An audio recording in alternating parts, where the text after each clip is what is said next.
Welcome in, everyone, to another episode of Vintage Anime Club Podcast, your podcast where we go over older anime titles and talk about how they were, see if we can remove these rose-colored glasses from what we were watching, and if they still hold up or not. Also, since doing research for this, I remember, I don't know if you guys remember this, Anime Web Turnpike. Oh. Wait, does that still exist? No, it does not exist. Oh, okay. Shut down back in like 2000, I want to say late 20, like the late aughts. Okay. I haven't thought about that. Yeah, I haven't thought about Anime Web Turnpike in years. Just like trying to research some things. I was like, whatever happened to this old thing? And you can find articles and stuff talk about how Anime Web Turnpike shut down. And now we go to other places for anime-related news, like, well, technically Crunchyroll's one, but there's My Anime List, Anime News Network. Yeah. Apparently AnyDB is still in business. AnyDB is still in business, as I found out today. Maybe Anime Web Turnpike shut down because most of the links were to like GeoCities pages, and those have also shut down, so it didn't have relevant information anymore. Oh, we should have more people on because I would have loved to talk about, did you ever have a GeoCities or an Angel Fire page? Which one did you end up choosing? Oh my god. Weren't they the same? Kind of. I think one bought out the other. Yeah, I think GeoCities bought Angel Fire, and there was another one. There were at least like 3 free web page services. Well, we'll talk about that when we get more people on, because this is going to be a short stack show today. I am one of the hosts, Dennis. Joining me is Ed. Hello. Hello, Good Ed. to be back. Glad to have you back again. What have you been up to in terms of anime-related stuff? I saw you made a pre-order. Oh, I did. I don't buy figures very often, but they came out with a figure of Saber Alter from the Fate series. And it's by the company Alter. Oh, okay. And it looks very nice. I didn't realize there was a company called Alter. Yeah, no, Alter makes Do they a fair just number make of Alter figures? No. Oh. They make a lot of figures that are actually pretty high quality. So the figures tend to be more like, $150 range, $200 range. Okay. Are these are the non-posable kinds, right? They don't pose naturally, but like for instance, this figure, it comes with a couple of different arms. Oh, okay. So there's like swappable. 2 poses you can do with the arm. Okay. And it comes with a couple like exchangeable clothes and props and so on. So that's cool. there's still some variety with it. Very nice. And when does that come in? That's November release. So the pre-order just went up yesterday. Wow. Yes. Oh, it's about 6 months out. Yes. That's what they do. They announce it 7 months. and then That's not too bad. Like, Yeah. I've definitely waited longer for figures and stuff before. But, just make sure it doesn't...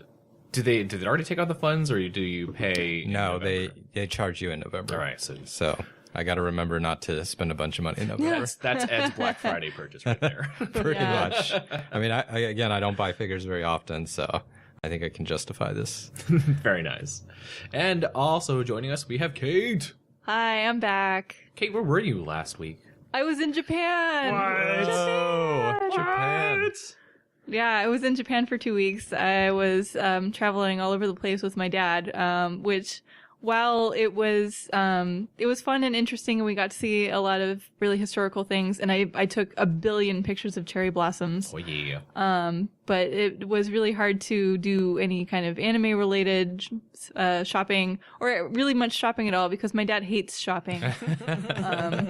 So every time I went into a store and I was like, "Can I look around?" He was like, "Okay." What was one of the best things that you did while you were in Japan? Well, we toured the Suntory Whiskey Distillery in Yamazaki, and that was amazing because when you do the tour, they give you a tasting at the end where you can try a bunch of different, and it's a pretty good pour of Yamazaki. So they had classic Yamazaki and white oak aged whiskey and a wine barrel aged whiskey, which was very nice. And then they also have a tasting counter where you can order all of this stuff that's now too expensive and or impossible to buy in the bottle anymore. So I had some 18-year Yamazaki that was quite nice. Oh, jealous. Oh, man. So you have to pay for those. Do you have to pay for the tour ticket? Yeah, the tour tickets, it's a paid tour. Okay. It was $10, but it includes the tasting at the end, which was quite nice. So that was a good experience. I know, like the Warner Brothers tour over in Burbank Studios and stuff. I think it's like $50. Whoa. Yeah. we get to see some cool things. What was the worst thing that happened to you while you were in Japan? Well, I don't know if this is the worst thing, but my dad actually hit his head a whole bunch because he's very tall, and he kept finding things to bang his head on. So one time he even drew blood. Oh, so Jesus. that was kind of bad. Wow. Yeah. And it did rain a bit while we were there. And also, so the first place we stayed in Tokyo, it said they had a washer that would also dry clothes. And I had some doubts, but I was like, okay, we'll give it a try. So we gave it a try, and it does not dry clothes. It has a setting on it that says dorai, but it doesn't actually dry a damn thing. So it just poured more water in. It's some kind of like dorai cleaning kind of thing. So we had some wet clothes that we had to hang up overnight. So that part was pretty lame. But the rest of the trip went pretty well. Well, guess catching up on my end for anime stuff. I was super into Monday's issue of Shonen Jump. Like, Hunter x Hunter came back. So that's always great. But for how long? I don't know for how long. 6 months tops. That's usually the safe bet. Yeah. That actually seems pretty ambitious for this guy because he's been so on and off. I figured it'd be like 6 weeks would be about as much as you could get out of him. We think 5 weeks is min. 6 months is the hope because it's been so long since last time. Mm-hmm. So we'll see. We'll see. Unless he's what's this thing? Dragon Quest? Is there a new Dragon Quest game coming out? Not as far as I know. Maybe one of the spin-off games. Oh, yeah. Shonen Jump should collaborate with Square Enix to make sure that when this guy feels ready to work, that they just postpone the next Dragon Quest release so they can actually keep him working. Yeah, like besides Hunter x Hunter, and well, I guess in other Hunter x Hunter related news, like the anime came on Toonami this past Saturday. Oh, wow. So, yeah, dub Hunter x Hunter from Viz and return of it in the manga. So I was like, hey. So will the anime end in an awkward spot? Like, how does the anime end? Well, does it have a proper ending? It has a sort of ending. Okay, well, I guess that's good enough considering that the manga has not had a proper ending. There was a yet. good point. There was one point where Hunter x Hunter went on break. And it had a okay stopping point while he went on his hiatus, and then started up again. They're like, "No, you didn't have to start it up again. That was a good point, and left so much to the imagination." But people do want to see where his final end point will be. But yeah, I think if you want any more Hunter x Hunter talk, there is a Hunter x Hunter podcast out there. I believe it's called Drop in the X, and a couple of friends from the friends who have been on the One Piece podcast are hosts of that show. So they're super excited. It's like, it's back on Toonami. It's not back on, but it is on Toonami for the first time ever. Mm-hmm. So they'll get more people interested in it too, even though you can watch it on like Crunchyroll and Hulu and I believe Netflix too. Wow. That I'm not sure. But yeah. So speaking of Toonami, should we move on to our main topic? Speaking of Toonami. Yeah. I feel like Toonami is where all of us heard of the show that we are mainly discussing today. Yeah, unfortunately, Sam, who chose this show, could not be on. He is stuck at work crunch time. Yeah, and while I feel bad that he's stuck at work, I also feel bad for us because I am really curious to get his opinion on why he thought the show was good. Maybe we'll do a rebuttal show, like a 0.5 episode. yeah, where Sam could be like, "So guys, no, this is why it's a good show, really." No, I think he set us up and purposely knew he wasn't going to be here to watch a record. So. Sam, you jerk! He's like, just watch this. It's great. Well, it's we'll great. We'll go into a brief overview of what it is before going into spoiler talk. So, Blue Submarine No. 6 was like a 4-part OVA that heralded a new, I want to say, full CGI, or not full, complete, but a heavy usage of CGI in anime that hasn't been seen before. Like, anime's been done digitally as well, but this is like one of the first few times you've seen like there was fully colored and textured, fully rendered CG animation in an anime, along with traditional 2D type and not anime. just like a small part here and there, because it is partly a mecha and vehicle anime, not just like the mecha and stuff only, but like full-on scenes including backgrounds and sometimes people poorly. But, Yeah, it premiered on Toonami because we just saw the trailers for it. November 6th of 2000? 2000, I think? Yeah. According to Wikipedia, the OVA was published in Japan between 1998 and 2000 with a new episode coming out about every 6 months. Mm-hmm. And so just as it finished, they decided to bring it to... Well, I'm sure, it was an ambitious project for its time, and, I think when it came out, the graphics were considered to be good. Well, they were state of the art at that time. Yeah, but now going back and watching it, it really doesn't hold up. No. Yeah, and it was also based on a manga that was super old back in the 60s. So this should be interesting look back on both. Well, we didn't read any of the manga, but look back on this anime. So, you guys ready to get into spoilers? Yes. Let's do it. All right.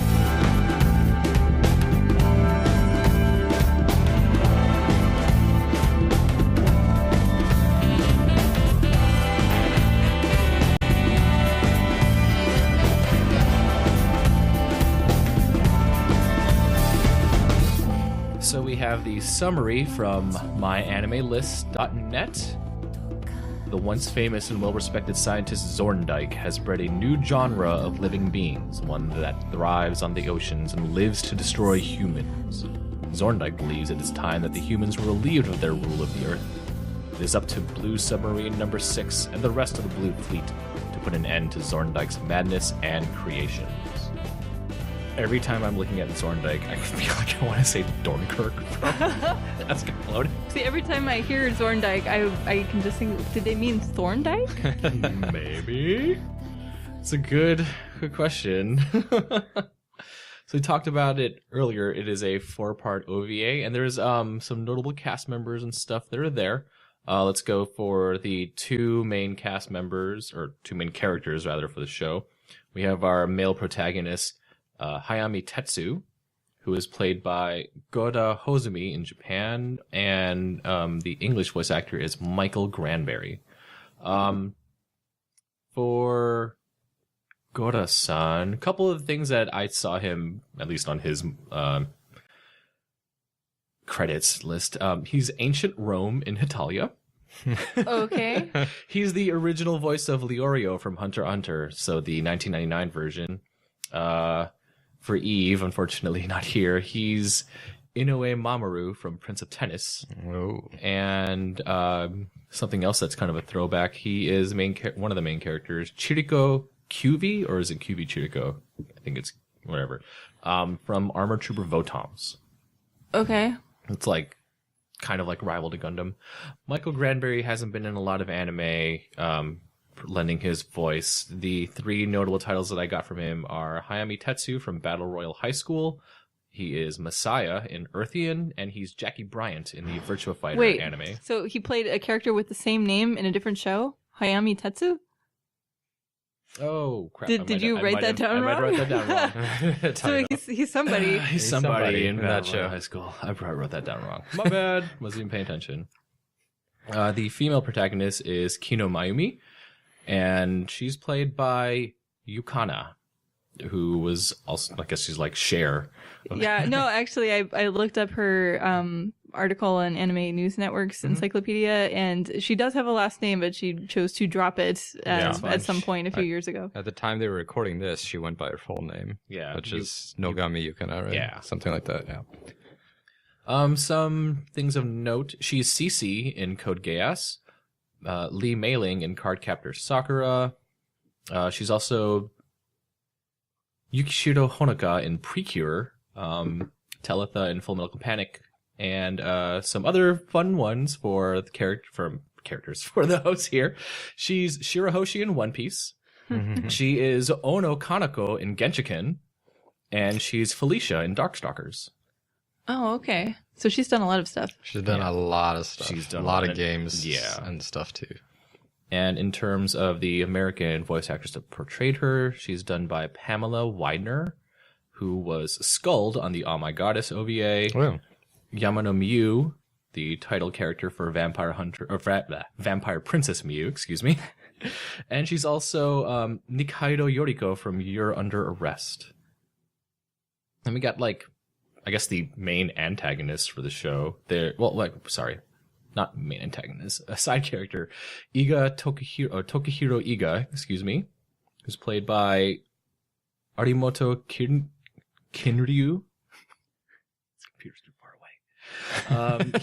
He does a lot of side characters, not big characters. Like he's Cornello in Full Metal Alchemist and Dr. Nox in FMA Brotherhood. He's been in 6 different Gundam shows. Wow. So he's got a good voice for giant robots. Good voice for, yeah. He's like a couple of side characters. Like he's 2 different characters in G, 1 in Seed, 3 in Wing. So 3? Yeah, 3 different characters in Wing. Good lord. He's also Whitebeard. Oh, that's cool. And Osho in You're Under Arrest. Another You're Under Arrest. Who is portrayed in English by David Underwood, who is Kacho in You're Under Arrest. So, damn, all these You're Under Arrest things showing up. Okay. And for, I guess, our main protagonist, because the actor who played Zorndike hasn't been in a lot. He's been like, well, he's not even in the show very much. No, he's more of an on-screen actor. But Verg is played by Morikubo Shotaro, and he's been in. Oh, he's been in a lot of stuff. He's been in a lot. I know that. Oh, him. Yep. Yep. He's Kadaj in Advent Children. In terms of one of my favorites, he is Shikamaru from Naruto. He's Zangetsu in Bleach. He's actually Mewtwo in the Pokemon movie. Oh, wow. So does Mewtwo actually talk, or does Mewtwo just say his name like the other Pokemon? I went to that long. I'm pretty sure he talks in, like, he actually says words. Oh, okay. Like, he's not just Mewtwo, Mewtwo, Mewtwo, Mewtwo, Mewtwo, Mewtwo. No. He's Bartolomeo in One Piece. Oh, wow. And Sharkon in Magi. And there's been a couple of things, like he's Genji Yamano and Get Backers. And Okita Soji in Hakuoki. Oh, wow. Oh, boy. Mm-hmm. For the English actor for Verg, it is he's portrayed by Scott Simpson, who is Keiichi, Morisato Keiichi in Oh My Goddess, the OVA. Oh, okay. Mm-hmm. And then he is Hiroya Matsumoto in Special Duty Combat Unit Shinesman, which Kate told me she is familiar with. Yeah, no, I would watch that show again. That was actually a good show, unlike Blue Sub 6. We need to look up this Shinesman thing, because I was like, what is this premise? Where can I get this? Yeah. I'm gonna. No, it's like a parody. I'm gonna Amazon Sentai this show. a little bit later. All right, so. There were some side characters that when we were watching, we were just like, oh, hey, that's Jet. Yeah. Oh, that's Saito from Kenshin. So there's some other big name actors in there, but in small there's for roles. side characters. Very, very small roles. Yeah, and then there are some people who are, Dennis was like, so, this character, and I'm like, who? What? There was another female character in the show? We're trying to bring up how, obviously, Kino being the main actress, or main, like, female protagonist on the show, you think that she's the only girl in the sub. No, there are other girls in the show. Yeah, but they're her. Just not memorable. No, they're not. Like, really, past the main character type people and the main supporting cast, like, nobody is memorable. There's the, one of the sub-captains who's dressed in all white. She looks, like, super badass and competent, and then gets taken out. Yeah, I wonder, early. like, was the manga really detailed in a way that they just had to cut so much out for this OVA? Because the OVA is so it's possible pared down. Yeah. When we started with episode 1, I felt like there was so much. No, I felt like there was a lot of backstory that we were missing from the point that we got to. Like, main character Hayami seems super unlikable. I'm like, why do you want to follow? Why do I care about this guy? Yeah, why does anyone else care about this guy? Apparently they needed him. He's like the best pilot ever, even though he's barely in a submarine. They did a good job in the beginning of giving the illusion that there was a lot of backstory and world building and so on that they did, but then they just didn't like close the loop on it. So you're still left wondering all these questions. Yeah, and watching some of the special features too, like you could really see how much effort they were putting into sort of building a whole world, but they don't show enough of the why behind certain things to make you care about it. So like you see a destroyed city and you see wreckage and you see other submarines and other people and like people fighting or whatever. Yeah. But you don't know why any of it is there. you don't really know how they got to that point. You just get sort of this bare bones description of, oh, okay, well, yeah, the world is flooded and this guy's the bad guy. Mm-hmm. And there's also these weird sea creatures who, if you actually look at the designs, it doesn't make any sense. They're not even really sea creatures? Yeah, they're not seaworthy. They're like land creatures Yeah. in the sea. They're Yeah. hybrid animal-human peoples. Except for the shark dude. Yeah, except for Shark Yeah, Dude. yeah, Shark Dude looks like he looks like this guys from Street Sharks. Street Shark. But then there's like random cat people Yeah, that are yeah. cat people underwater and other animal people. in the sub. Yeah. Lizard people. It's I very- felt like, I was like, is one of them supposed to be a dinosaur? It looks like a lizard man. I don't know. Yeah, so that's why like we are calling this episode the anime of Dr. Moreau, right? Yes. Because yes, we that are. is exactly what it appears to be. Like this Zorndike guy is totally sitting in a Hawaiian shirt on a tropical island somewhere, like Marlon Brando in the island of Dr. Moreau. Or, you know, even like going back before that particular incarnation of it. And then he has all these like random hybrid animal people. But, you know, like none of this, the designs don't really make sense, especially if Designs you're going don't. for like a world in which there's no more humanity and everybody lives under the sea. Yeah, you think with there being so much ocean, it would be focused more on a lot of, I don't know, ocean creature people. Because we only get like Yeah. the shark guy, And the or giant whale things. giant whale things, the muskas, muskas, yeah. Mhm. and then The crab things. But then everybody, like all the things in the vehicles yeah, are just Yeah, random so you get like hybrid weird people. cat people. The Mutios themselves don't look like they could swim particularly well. yeah. I feel like for the Mutio design, someone's like, we need something that's like Ariel of Little Mermaid, but I want them to all look the same. So they need to have like the cutesy factor. Oh, and give her fangs. Yeah, and they have these weird boob covering fins that don't really seem to do anything. They just kind of drape over the boobs like limp seaweed. I only saw like most of one episode back when it aired on Toonami. I tried watching it. It didn't really catch my interest. And then I missed like the next episode or two. So by the time I was able to watch the fourth and final episode, I was like, I have no clue what's going on. I'm going to watch something else. But I don't know how they censored those. No, I think they erased the nipples. Oh, So then it makes okay. it look like they're wearing a wetsuit or something. Okay. Because, you know, if you don't see nipples, it's not a real boob. So, You are not wrong. and honestly, I remember watching it on Toonami when it came out, and I don't know if I missed an episode or not. I think even if I had watched all the episodes, it still wouldn't have made that much sense to me. No. I felt lost at the start of episode 1 already. It's like, what happened? Yeah, no, it's like, what's going on? We need to So backtrack a little the bit. city is sunken. Was it sunken because of the water levels? Why are all the buildings in ruins? Was there a Yeah. battle here? They don't. They And now, threw a like- lot at you once. Yeah. Oh, and watching it again, I'm just like, this science doesn't work out. Like, how do you melt the polar ice caps? Like, how is reversing the polarity of the planet going to kill humanity? Like, even if you get rid of the magnetosphere, like that would just mean that the Earth would turn into Mars. So all of the sea creatures would die too because the ocean would get blown off by the solar wind. Like, thank you, Cosmos, for teaching me these things. But really, it doesn't do any favors for Blue Sub 6. Oh God! What if Neil deGrasse Tyson had to review anime? Oh my Oh, god, man. he'd just be like, you know, that internet picture of him with his hands up, like, oh, we got a badass here. We gotta start a I can see him throwing his hands up, like, no, it makes no damn sense. parody Twitter account. Tyson. Anime Tyson. Yeah. Neil deGrasse Tyson senpai. Yeah, well, he's already appeared in some American comic books. I That's don't see true. why he can't appear in Japan.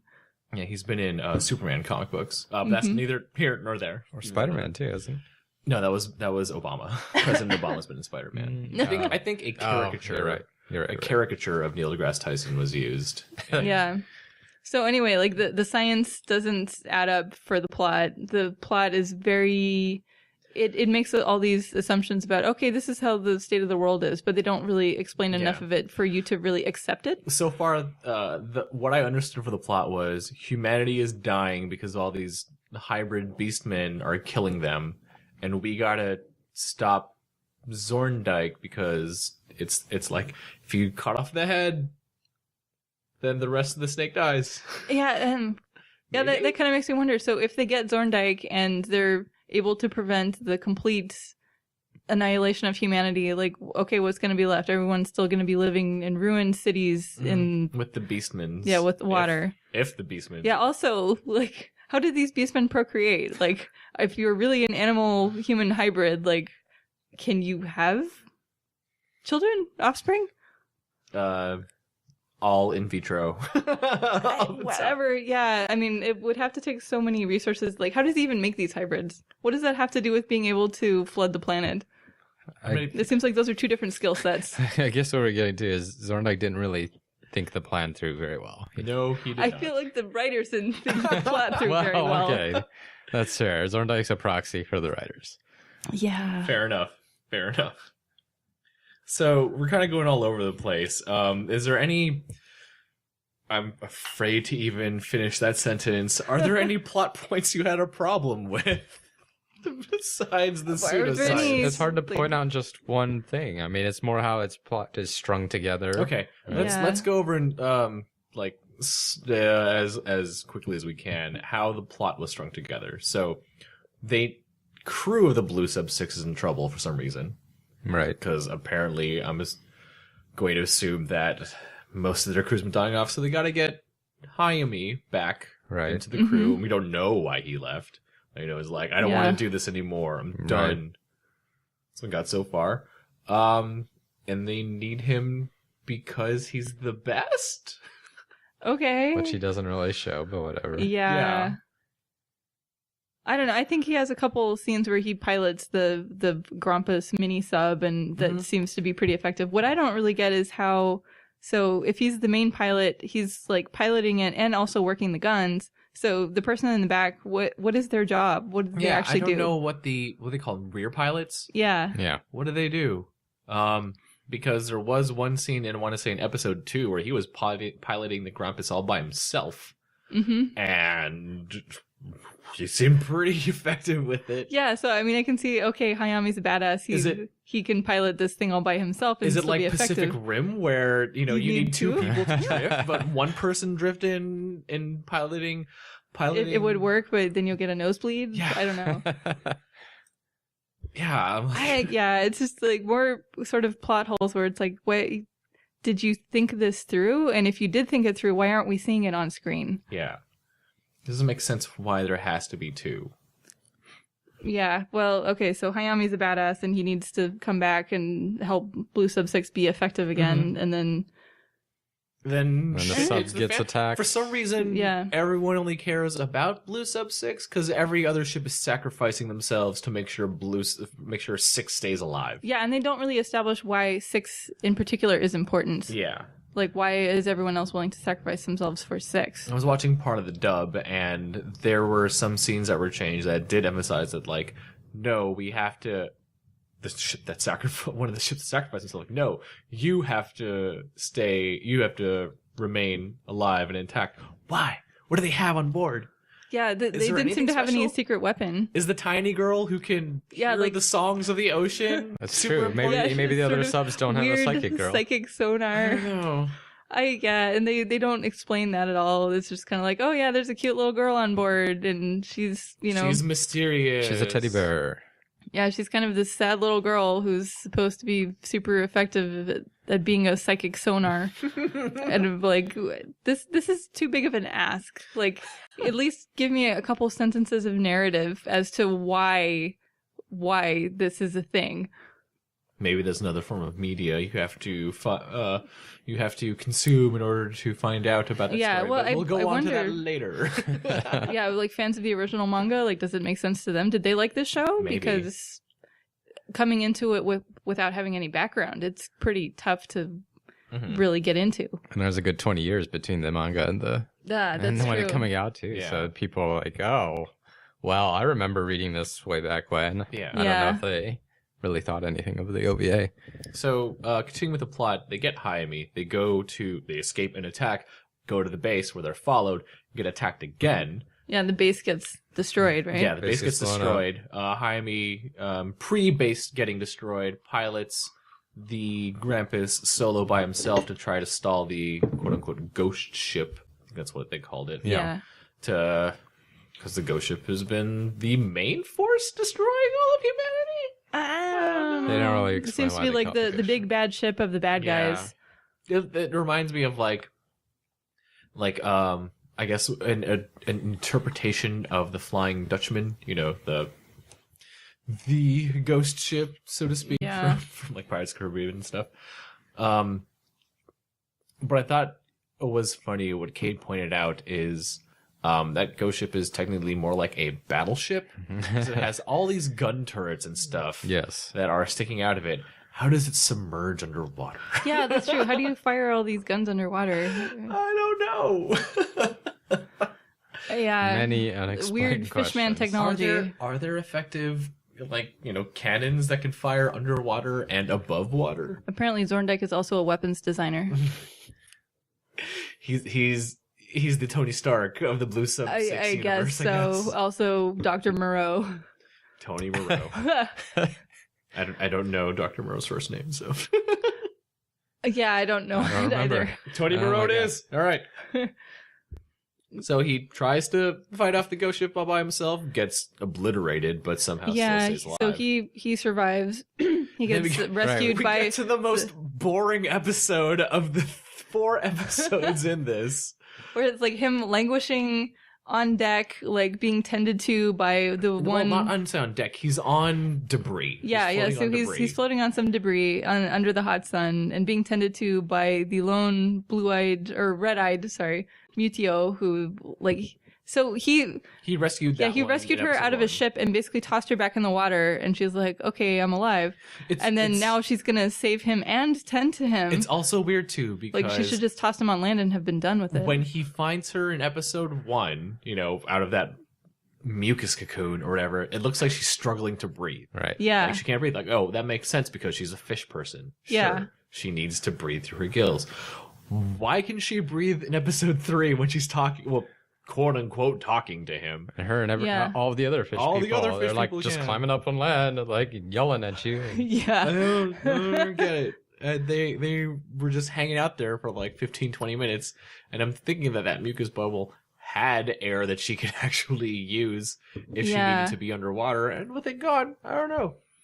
I hope they thought about this and it somehow just didn't show up on screen. Yeah, I guess not. Well. Yeah, so they send to him. Oh, and also he gets talking to from this giant whale Musica that's like the one who can talk to humans and is actually kind of nice, but then he gets killed. He's apparently an aberration prototype or something. Yeah. Yeah. But yeah, rescues Hayami, brings him back to Blue Sub 6 somehow, who just happened to be in their final battle with the rest of Blue Fleet to apparently nuke Zorndike's location in South at the South Pole? Yeah, South Pole. I almost said South Antarctica. I was like, wait, no. Pretty sure all parts of Antarctica it's all South are Antarctica. South as you can get. Yeah, I don't know where North Antarctica would be. That's a good question. Or it's all North Antarctica relative to the South Pole, right? Oh, that's true. But although if Zorndike successfully flips the poles, then wouldn't it now be the North? That's true. Maybe. Deep thoughts thanks to wine. Blow my mind, Kate. Have some more wine. I feel like I need a joint or something. Blow my mind, man. Well, we are recording this on Yes, April 20th. We are. Yeah. Record. So what happens after they somehow get him back? I don't know. He gets back on the sub. He gets back on the sub. He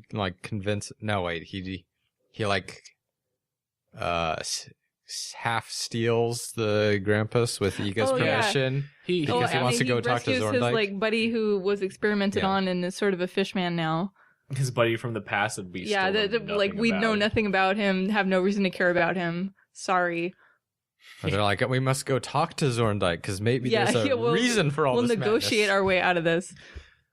Like me and my fish buddy. I will say this: it was an interesting point that they were going to talk it out, kind of, rather than just some type of shooty battle. Because that's all that we've been having. Yeah, but I think they did at least effectively show that having a shooting battle would probably not end well for the good guys. Yeah. Because the bad guys have outnumbered them, and they have, they're outgunned too by the bad guys. But yeah, I don't see why Hayami stealing a sub and his best friend's experimented upon body and going to meet the bad guy. Like, he has his friend right there with him to look at. Why wouldn't he assume that he would also get turned into a fish man? Like, I don't understand. It's not like we've seen that Hayami has any particular negotiating skills or any real particular passion for saving humanity. Because he has Kino with him now. But she's not with him for that part. They did. She is. They did. She is? Yeah. She is with him. They did make the point that he saved Mutio in the first one, right? So maybe, and they're like, oh, Zorndike. I call him Thorndike, see? He said, Zorndike will want to meet you. But didn't the big whale thing say that at some point? So I think they kind of explained it. They didn't explain why Zorndike would know that, but... Yeah, that's true. Why would Zorndike know or care that any particular human saved a particular Mutio? Well, there was that weird, creepy scene where Verg and his fish people harem, where he's trying to talk to Zorndike, does this weird, like, licking thing on Mutio that met with Hayami. It's like, you had interactions with a human. Tell me. Yes. Tell me. You've been and then he's sullied totally, by a human. Yeah. So I don't know why, but why would Zorndike place any particular value on that? Like, was Hayami the first person ever to show kindness to a fish person? It might be. This was all That's a test. probably what they were going for. This was the test of these Zorndikes. That might have been what they... Yeah, it's like, all I wanted was for you to be nice to me, and now I'll stop destroying the world.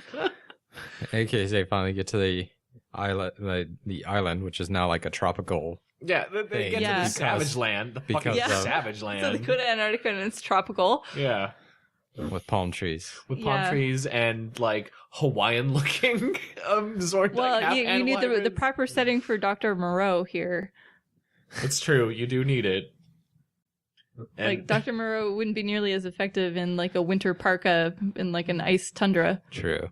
The mammal people there, though, reminded me of, like, the dog and cat people from Escaflowne. Again, I was just like, God damn it. Like, more parallels to this that aren't good. Well, maybe that's just, lack of imagination on the thought of anime character designers, where it's like, oh, we need some dog people and cat people? This is what they should look like. But then they find Zorndike and talk to him, and he's like, oh, well, I know you're trying to nuke me, and if you nuke me, that's actually going to set off the pole shift. So it was kind of a test somehow. Yeah, so it's like the warheads were not the answer, but then he like spilled the beans, so then Kino's like tells him to not shoot the warheads. I was like, oh, okay. I think I had really tuned out of watching it by this point. I know. And then something happens. The thing that I was just like, oh, come on, really? where all the cables and stuff are into the black emptiness where his heart used to be because he took out his heart to be away from humanity or whatever. I'm just like, that is some token grade bullshit. It's like a middle schooler trying to be deep with symbolism. Yeah. Fuck you. And he keeps saying, I say no to this world, blah, blah, blah. Okay, who cares? And I don't even remember how. It does sort of read like it was written by like a high schooler going through some dark times, but, really who has no perspective on the real world. I'm not even that curious to check out the manga to see what it did or didn't do. I'm curious to see if the manga was popular in its time, or at least popular enough to merit getting an OVA adaptation nearly 2 decades later, possibly 3 decades later. It's 3, because it was late 60s and went to late 90s. Yeah, so 30 years later, they decided to make an OVA out of this. Well, it might have been like 30th anniversary. Let's do it as a special significant. Maybe they thought like, okay, this is a good chance to use the CG techniques because there's a lot of technology in it. We haven't even really talked about the quality of the CG. No. Let's go into that because the ending was just like, I want you guys to get along with the beast people, but they're killing us. So what? Yeah. This is like, well, can't we all just get along? Well, your hybrid creations have been killing humanity indiscriminately. This is like a weird anti Manifest Destiny comparison going on. Well, it's like, is this the way that anime tries to be deep? It's like, let's have some, terrible bad guys who are obviously bad guys because they're killing people. Mm-hmm. But no, it's actually really morally ambiguous because this guy was wronged in the past and he's just hurting. So these beast people are technically like mutants, and the X-Men and stuff were kind of supposed to be portrayal of like LGBT community. So are the Zorndike beast people supposed to be similar to that? They basically threw a lot at you in episode 4, and not much of it sticks. Including like global warming and anti-pollution and all these messages of what you said earlier. A lot of half-assed messages. Yeah, well, it's like, what if we throw in this extra message of, oh, well, humanity deserves to die because we polluted the planet and yada, yada, yada. It's like, all we do is incite war. I'm going to make the big war. Yeah. Ugh. It's just... Spare me. All right. Well, that's about as much as we can say about plot. As for the plot. So that was the plot.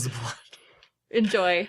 There were some things in red. Like we talked about the CG. This was definitely the first use of we've mentioned heavy use of CG in anime. I think for the things that they were showing, it was fairly ambitious. There were a lot of underwater explosions. There were a lot of different kinds of mecha things that mecha and sort of biomecha type things, because all of the sea creatures are supposed to be sort of biological weapons. And the mecha battles, mecha and submarine battles themselves were actually really well done. The action scenes were pretty good motion, and they had enough going on fast enough that it became sort of exciting, but I don't think subs can move that fast in real life. No. They did a good job of making it look like they were fighting in space instead of the sea. Yeah, well, I think it's probably a really specialized type of knowledge to figure out, what kinds of maneuvers can you actually do underwater. I feel like they were just pulling from space, to be honest. Yeah, I think you're probably right. Because there's some unrealistic stuff. Like, oh yeah, let's turn the ship totally vertical so we can fire up and down at the same time. Woo! That totally doesn't affect anybody on board in a negative way. Like, gravity does not affect people on board the ship. There's anti-grav in the sub underwater? Yeah. Good question. They just skipped the scene where everybody's seatbelting themselves to the nearest console. Everyone hang on. All of the pens and coffee cups and all of the shit in the kitchen is falling. It's all magnetic. It's all magnetic on the command deck. Yeah, but as you say, it's ambitious for the time. Mm-hmm. Yeah, it doesn't hold up well. It looks like bad computer graphics now. Yeah, I mean, there's some I feel like the ships themselves look okay when it's a full CG environment. It's when they try to blend anime and CG together is when there's a couple scenes in particular where they have fishing boats in the water getting attacked and people falling and people moving. The people look like blobs, right? Yeah, well, it's sort of like weird stick figure blobs because they sort of move, but you can tell that they're animated with CG because they don't move anywhere near naturally. It's not even how you would animate a person in 2D animation, because you can sort of see that divide between how you animate a person falling in terms of drawing it versus how you would animate it on a computer when you don't really have good technique. Yeah, and what sucks too is that I feel like a lot of those issues were there for episode 1, which had a lot of people above water. Yeah. And they don't really get into that problem in the later episodes because everyone is underneath, so you don't really see that disparity. And they've had more time to work with this technology. That's true. Yeah, since they were coming out with a new episode of the OVA every 6 months, that's,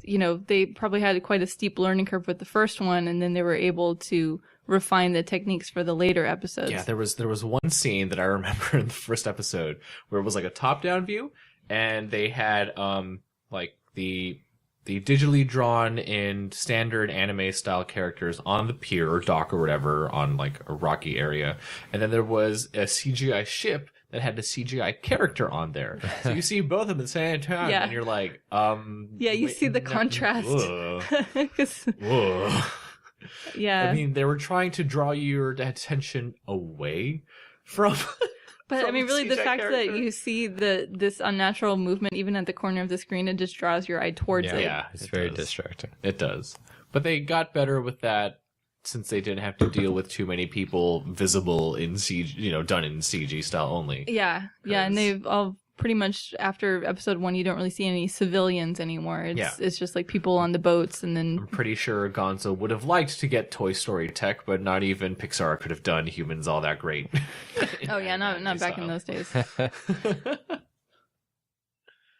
What else was okay or good with what the production was? For Well, Blue I thought the music still holds up. Yes, The music Yeah. is actually very reminiscent of Cowboy Bebop. very. Very jazzy. Yeah, Yeah. pretty upbeat actually. I like the music. I need to look up the soundtracks. I think, at least on YouTube anyway, the OST is only like 10 tracks long, so I want to give it a listen. Maybe there's a place, maybe I could like buy it off iTunes or Amazon or something like that to try to get it, because a lot of it sounds. I've only heard like 3 tracks really.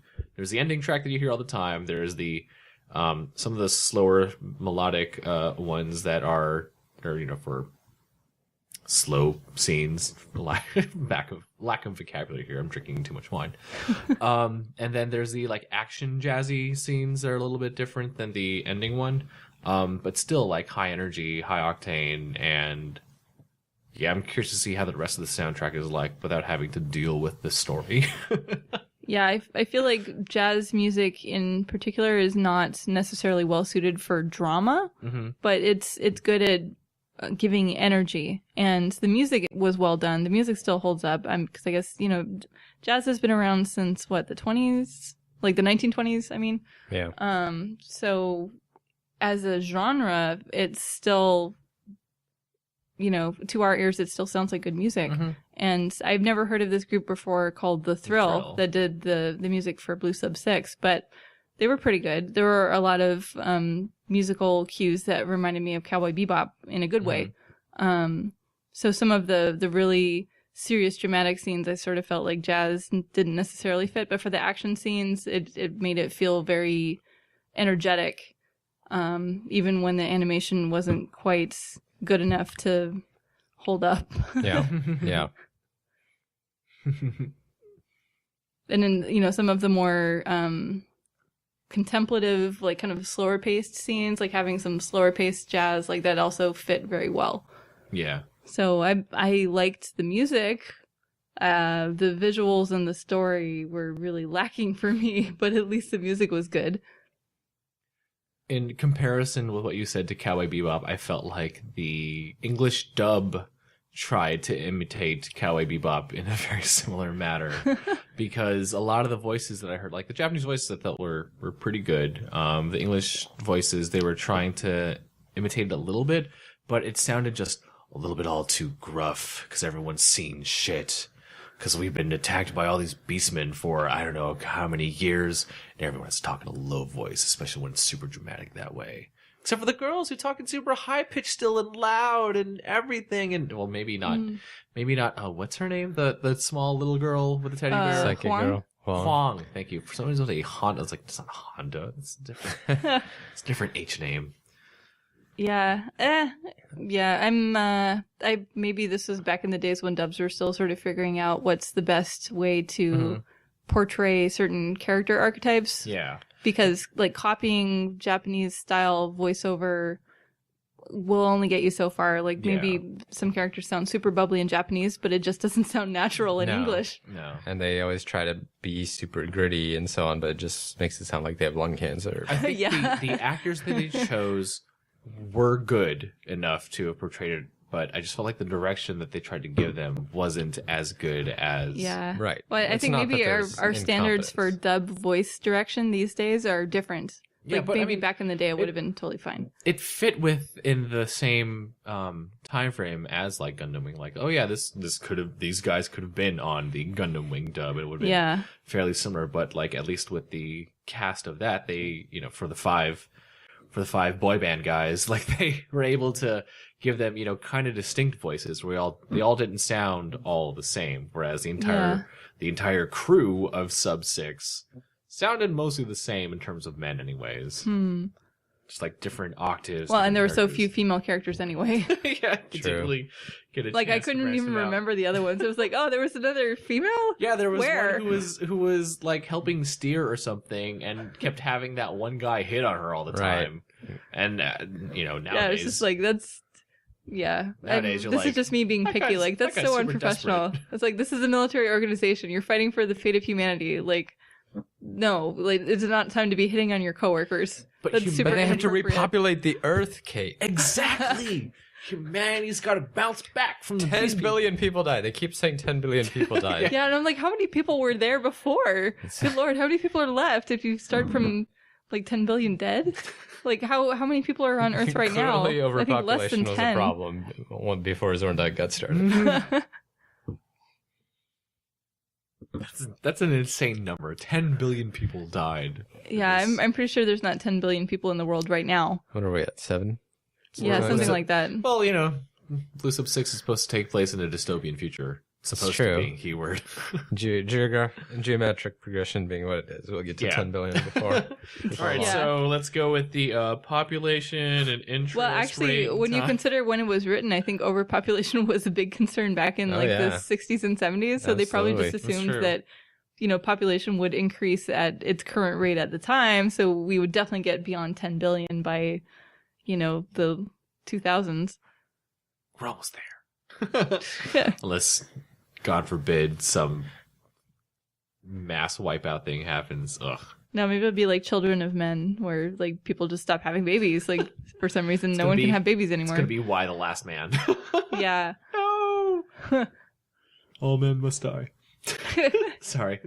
Okay. Game of Thrones is so starting. yeah, maybe we should move on to special features. Oh my god, the bonus features. Jesus. Well, the Fucking weird thing is that Christ. so this was like we were watching the special edition DVD. Yes, set. we were. From Okay. Bandai. The It was- most of the special features are focused on the PlayStation/Dreamcast tie-in video game. This one was mainly the PlayStation game. okay, Mainly. maybe it was ported to Dreamcast later. No, apparently it was made almost around the same time, and they just made a slightly different version of Weren't it. there But like 2 videos? there are 2 video games. One's Yeah. for PlayStation, one is for Dreamcast. But yeah. this Yeah, one's I focusing don't on- understand why most of the special features are about the video game. They might as well have just put the video game on a disc in this edition set.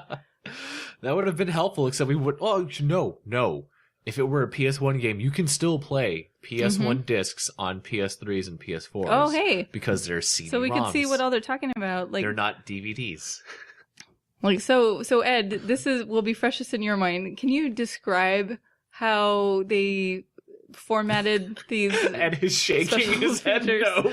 Well, so what they did, they got some lady who I can't figure out how's related to the show I because don't she's know not a either. voice actress for the show. No. We were speculating that maybe she's a voice actress for one of the game characters, but we don't really Not know. showing up. Yeah, no, her name is completely fake too. I was like, And- is she like some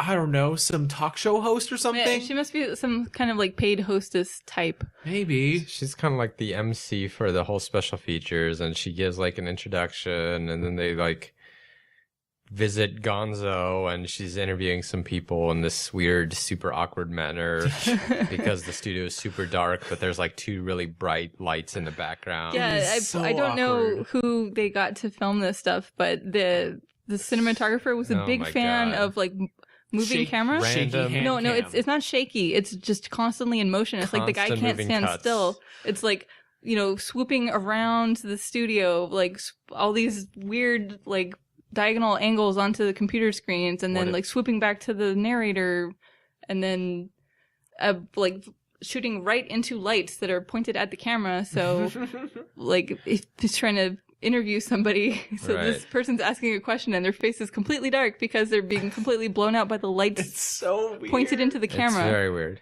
What do we see? There's like 45 minutes of this total. Yeah. Yeah.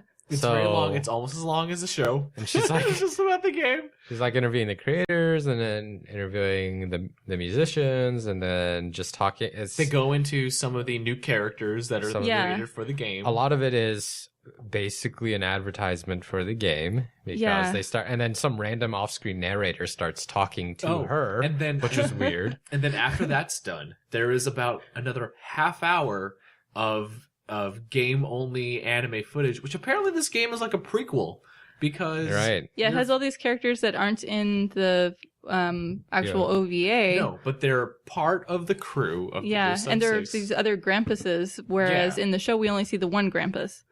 And it sounds in the show like that's the only one they've got. Sounds like it. But they're like showing when Kino first gets assigned to Blue 6. Mm-hmm. Yeah. And she meets Captain Iga. And finds out oh, you graduated the top of your class, huh? That's the type of person that I'm looking for. It's all this background that sort of makes the character a little bit more well-rounded, and it's completely missing from the OVA itself. So I feel like I understand more about the show from watching the DVD special features than from watching the actual show. I feel like that's not a good thing. No, it doesn't help. That is the worst way to enjoy or try to justify enjoyment of a show. It's like, no, man, but see, if you read the book, and including the special prequel of the book that is... then it makes total sense, right? And the liner notes. Yeah. And you gotta listen to this radio drama that has... this one thing. They cut out this one scene that was there, but it's in the trailer, so you watch this one trailer. And it's like, no. Yeah, I mean, at least you can clearly see they put a lot of effort into this video game. They showed the people programming it, and the game itself looks like the graphics are pretty simple. Mm-hmm. But when you see all of these cutscenes that they somehow included on the OVA DVD box set, they did a lot of original animation just for this video game. And the original animation looks nice. Yeah. Some of those characters look interesting. Would have been nice if maybe they showed up in the OVA. There's Rival Girl. There's Sooty Girl. There's dude with a scar across his nose who hits on all the ladies. Yeah. There's I mean, basically it's more like really archetypes. tropey character archetypes. archetypes. There's other psychic boy who wants to get who's actually kind of a jerk. Yeah. Like you meet the other little boy, so there's Huang, who's like shy little sad girl who's psychic, and then you meet this like super cocky jerk young boy who's also a psychic pilot guy, and basically bullies the sad girl into like working with him. It's that whole teasing because young kid might like you, but I have no way to express it, so I will be mean to you and bully you. Right. I don't know. I think this kid's just an asshole. That is, you're 75% right. And then we also get an OG or originally created villain for the game who's like some weird blowfish inspired monster. I don't know. He doesn't have a harem of no, he has like 2 chicks and then they escape later. Yeah, you see in a later cutscene, it's like, oh, they've escaped. He has like 2 like lesbian sister ones, because there was one scene that was in the OVA the in-game cutscene where it looks like they were about to kiss. Oh yeah, to make out. Yeah, and then later you see them. And the henchmen are looking and are just like, oh, I'm about to get a nosebleed as they're about to kiss, and they're like, no, teehee. We're not going. Yeah, but end cutscene, and then there's a later cutscene where you see like they're out in the middle of the ocean, sort of escaped, I guess, and then the Blue Sub 6 crew comes across them, and they're like, "Should we kill them?" And then these 2, fish girls are like, "Oh no, please don't kill us." They're Naruto running in the ocean. Yeah. The way these Mutios swim, where they just sort of kick their feet and don't use their arms at all. Yeah, they have their hand. Okay, this is very bad podcasting. They have their hands like flailed back, like they look like they're like holding a cape or something, and then just sort of like kicking water or like on a stairmaster. Yeah, it's super inefficient. Like it's like how the ninjas run in Naruto. It's like, yeah, if you keep your arms out behind you, it creates less drag or something. To be fair, they do that in Dragon Ball as well. They do that in Dragon Ball, yes. It's ninja magic. It's martial arts magic. I blame Toriyama. We called that Dragon Ball running before we called it Naruto. Oh, but I guess I never saw enough Dragon Ball to really see that. So okay. it will always You're be Naruto forgiven. running to me. But you know, the quality and the appropriateness of the bonus features aside, I thought it was pretty cool how they included all of that on the box Yes. set. It's not, we've talked about this before, it's not that often these days where you see the Western release including a lot of the bonus features that get slapped onto the all Japanese of Blu-rays. this Japanese content focusing on the video game, it's sort of it felt to me like maybe this was some kind of special program that was broadcast in Japan to sort of get attention for the game, or maybe if you got a special edition of the game, it would come with this on a bonus disc or something like that. So it is nice that it was included, but I do question the appropriateness of it. I wonder if they just didn't have any special content that actually related to the OVA itself. Therefore, they went with this video game focused Well, technically, stuff. there was some features on disc 4, side 4, disc 2, side B, whatever. Okay. That included a summary recap of episodes 1 through 3 and a different other bonus feature here or there. I didn't actually get to look at it. So sorry for not doing all that research. Yeah, well, actually, the summary that we did see, that was like, it was like a 45-minute summary. Not 45-minute. And it was felt long. like it was a very long summary. It was a long summary. It Yeah, wasn't so much it's like of a summary. 4 episodes that comprise probably about 2 hours worth of animation for this OVA, and then you have a summary of it that's at least a half hour long. Yeah. Like, that just seems like poor editing for the summary. But you know, like the bonus features, yes, like the disc that says bonus features, that is something of merit. And I believe Discotech released or re-released this series. You could buy it cheaper from there rather than trying to get it from the actual DVD version that Bandai put out that is now super out of print. So if you want to help support the show, we'll have the Amazon link for the Discotech release if you want this show. Yeah, I feel like we've done a good job kind of shitting on it. We've done a bad job of selling it. Yeah. Yeah, I mean... Well, at least like some of the other bonus content that we haven't talked about yet, like the stuff that's text only, it's really unusual to see DVD content where it's just like, I've seen some stuff where it's like, it's a picture gallery of concept art, but this one really has a lot more stuff. Yeah. Like, they have character art for all of these characters, including minor characters that I'm not even sure get a line in the OVA. But they have character art and slides descriptions. of infographics for not just the characters, but for like submarine terms. Yeah, there's And submarine the ship terminology. design. A glossary index of terms you might not be familiar with of Blue Sub 6. Well, in terms that may not even get mentioned in the show, but have to do with submarines. Yeah. I mean, if this were a good show and there were people who are like super hardcore fans of this would be really cool stuff to see. Yeah, all yeah. of It's these just background unfortunately things. it's not a good show. Well, that's what we think, because the reviews on Amazon definitely conflict with what we think. There are Oh, really? There are a lot of people who love this show. Oh my gosh, it so has... the DVDs do have a lot of info for people who do love it. I'm hoping that the Discotech release does include stuff similar in that vein for those who are fans of like ships and a different state of mecha piloting where it's underwater rather than in space or on land. Yeah. The Wikipedia article I sort of agree with when it's talking about what was the reception when this came out? No. Yeah, it was mixed. It was like, praised for its use of CG, but people didn't like the story. And then going back and watching it now, the CG looks pretty dated. I can't really praise the CG anymore. There was something and the funny, story though, is still bad. that you point out we're watching, because it is also a naval battle anime that you were relating CG stuff to. Yeah, so please tell us that. Yeah, so I had recently watched the first episode of Konkole, and Kantai Collection. Yeah, Kantai Collection, which is an even more bizarre concept. It's based on a video game about Japanese World War II warships as cute girls. So they made an anime. It's currently on Crunchyroll if anyone cares to watch it. So I was watching that, and I'd watch that over Blue Sub 6.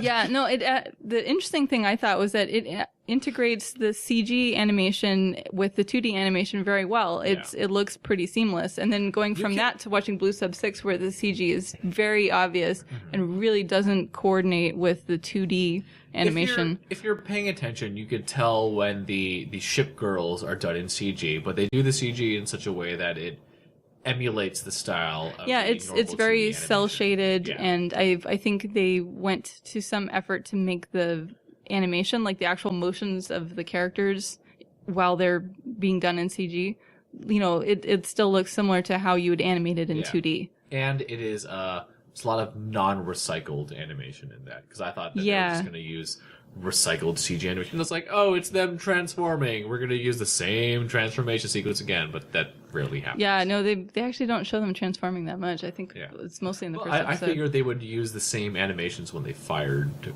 missiles and stuff. Oh, they probably have a gigantic budget because the game is hugely successful and makes a ton of money. So. But yeah, Blue Sub 6 is the grandfather, I guess you can say. Great-grandfather. Great-grandfather. Yeah, I think we've been through so many iterations of CG animation since then. Mm-hmm. I mean, you can get still similarly clunky to Blue Sub 6 in like the early Berserk movies. I know those are pretty clunky. Same with like, wasn't Sakura Wars their mecha done in CG? I believe so. Sakura Tyson? Yeah. Yeah, I think so. I haven't seen it. I haven't seen it in many, many years. I think that's on the list sometime in the distant future, because we still have a lot to go. All right, so we've been kind of shitting on it. So let's just go ahead and reveal. What's your verdict on? Would you recommend Blue Sub 6 to somebody to watch? No, no, I really can't. Ed, would you? I think the only reason I would recommend it to somebody is if they're already a fan of anime. And they wanted to see how, the progress of using CG in anime got started, because then it might give them a better appreciation for how good the CG is these days. Just let me show you how it was in the old days, right? Where we had to walk uphill in the snow both ways to school. Exactly. I think that's the only, because I certainly wouldn't show it to somebody who is like not a huge anime fan. Yeah, that's true. Like, this would totally turn them off to anime. Yeah. Oh man. Yeah, I would have to agree. I can't really recommend this to anyone. You have to be someone who's doing research on the first instance of heavy CG usage. Right. In Yeah. anime. It'd have to be I guess as a history of anime. Yeah. Yeah, as a historically relevant example of CG use in anime, sure, but as entertainment on its own, no. If you needed a timeline of something, like if you wanted to have a shelf, like this is when this important thing happened, then go ahead and add Blue Sub 6. Yeah, I will say, use our Amazon link to I actually thought it was really funny and nice that the DVD set included the Toonami edition commercials. Oh, yeah. So there are the trailers for Blue Sub 6 that Bandai themselves put together. They weren't put together all that great. No, yeah, they're not really that entertaining. And then there are the commercials that Toonami put together when they were showing Blue Sub 6 on Toonami, and those are actually really well done, and it makes the show seem entertaining. That's what made me tune in on day one, and then oh, this probably isn't for me.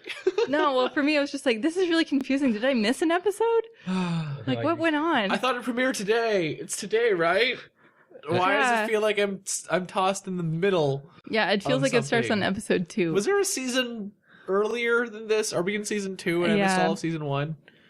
I missed where this Hayami person was supposed to be a badass. And it made me really appreciate, Toonami was what got me into anime. Toonami was very well put together. Their trailers were also well put together. Those people really knew their stuff. And seeing it again, it was like, wow, the trailer still holds up, even though the show doesn't. Yeah. That's true. All right. Well, I think that about wraps it up for our talk about Blue Sub 6. Yeah, we finished our bottle of wine. Yeah, I think I've finished my whining as well. Don't say what it is yet. We have to wait till after we're done naming everything off about the show and everything. So, first off, next episode we're gonna go over. Unfortunately, we didn't have Sam here to defend why he chose Blue Sub 6, but next week, I want a confession from Sam. Like, I want an explanation. next time I get to defend why I watched and owned Green Legend Run, because I haven't revisited it in a long time. Well, this will be fun to Yeah, see I how it don't is like think I had ever even heard of Green That's okay. Legend Ron. Most people haven't. So. So this will be fun to go over next time. Beyond that, we all have Twitter accounts you could follow for those who are missing. Unfortunately, Eve, Sam, and Anna couldn't be here. You could follow Eve at on Twitter at EVE_IL, evil. For Anna, you can follow her at Binksy, BINKXY. Is it right? Yeah. Yes. Yeah. I keep swapping the X and the K. Which is actually somebody else because I accidentally tweeted them once. Oh man! All right. There's Binksy. actually an account. So BINKXY, Binksy. Binksy. And Sam, you can follow him at S5, ESSFIVE. It's like ESS5. Yeah, Wait, can you spell after several glasses of wine? How do you spell 5? Kate, where can people follow you on Twitter? I'm at Taiko-chan. TIIKOCHAN. Yeah, T-I-I-I-I.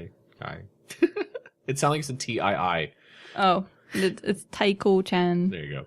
Ed, where can people follow you on Twitter? I keep saying this every week, but I should change it. But for right now, it's Ipen Kuinashi. Don't we have like a group Twitter account? Can't we just like write that in the description or something? Yes. In the show notes, I do fill out Ed's Twitter info there. And actually, I almost spelled, the first time I did, because I just copy and paste from last episode, but the first time I almost spelled your name correctly. I missed the second N in Ipeno Kurinashi. I was like, God. there's 2 N's. Shit. Oh, there's just 1 N. It only makes Technically, sense. there's 3, right? Nashi? There's 3, Yes. yes, but I meant the double N. The Okay. double It's The N. double N. Okay. It only makes sense if, like, you know the Japanese line from Fist of the North Star. Yeah, which I don't think we're going to watch the series, but we could probably do the movies. True, but there's a lot of those too. They're awesome. Anyway, I keep saying I should change it to something more easily remembered. So Someday soon. one of these days, I'll be Well, like, oh, as by the long way, as I it's just changed my clickable, Twitter handle. like, yeah. Twitter handle. Ken Stage background character. You can follow me at Ichnob, ICHNOB. But for the podcast itself, we actually are on quite a bit more things than I thought we were. There's our Libsyn blog, which is at vintageanimeclub.libsyn.com. That's where you can, LIBSYN? yes, that's where Okay. you can get most of the episodes. You can get all the episodes there. That's where we're hosting everything. And you can also download episodes either off iTunes or on Stitcher. We're also on Blueberry, which is technically it's like they are a podcast hosting service as well. They're mostly affiliated with like WordPress and stuff like that. That's what I was using for Okay. an older podcast. So it's interesting that we're on there because I did not submit us there. Oh. Oh, clearly somebody else did. Someone Thank else you. did. So thank you Thank for that, you. whoever you Thank you, are. kind stranger. Kind sir or ma'am. I appreciate it. I gotta go claim that to make sure that we get credit for it. And I just submit us to the Google podcast. So if there's any other podcast aggregatory app, I don't know. I've had too much wine for this. If there's any other podcast hosting using something service that you use out there, go ahead and let us know. You can shoot those emails to vintageanimeclub@gmail.com as well if you feel like. Let us know about any of those other podcasting sites you want to see us on. You can also like our Facebook page at facebook.com/vintageanimeclub or follow us on Twitter at vintageanimepod because club was one too many letters. Boo. Yeah, we'll hit you guys up back next time with Green Legend Ron, and until then, Kampai! I need another drink.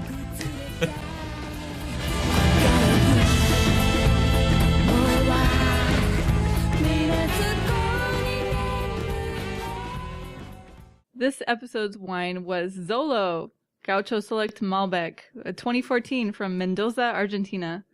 And the description is, our Malbec grapes are selected from our estate vineyards located in the best wine-growing regions of Mendoza. Located at various altitudes, each of these terroirs provides a wonderful expression of fruit and varietal concentration. What was that word?